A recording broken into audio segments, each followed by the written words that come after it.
حضرت سلمان رضی اللہ تعالیٰ عنہ کہتے ہیں کہ نبی کریم صلی اللہ علیہ وسلم نے شعبان کی آخری تاریخ میں ہم لوگوں کو واعظ فرمایا کہ تمہارے اوپر ایک مہینہ آ رہا ہے جو بڑا مہینہ ہے، بہت مبارک مہینہ ہے۔ اس میں ایک رات ہے شب قدر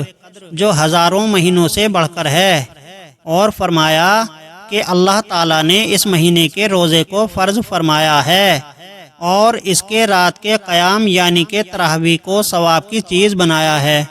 جو شخص اس مہینے میں کسی نیکی کے ساتھ اللہ کا قرب حاصل کرے وہ ایسا ہے جیسا کہ غیر رمضان میں فرض ادا کیا،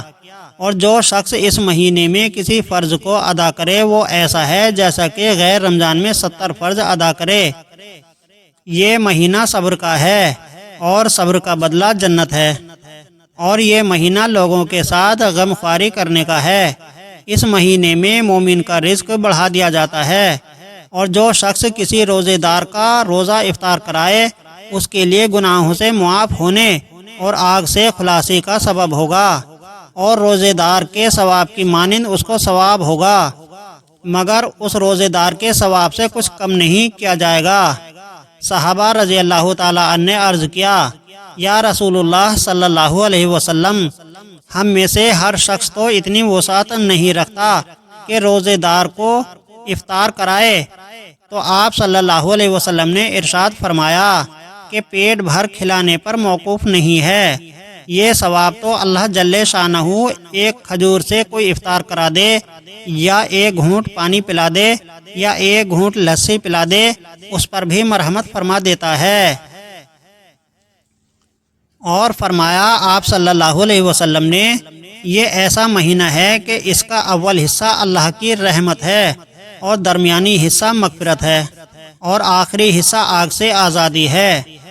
جو شخص اس مہینے میں ہلکا کر دے اپنے غلام و خادم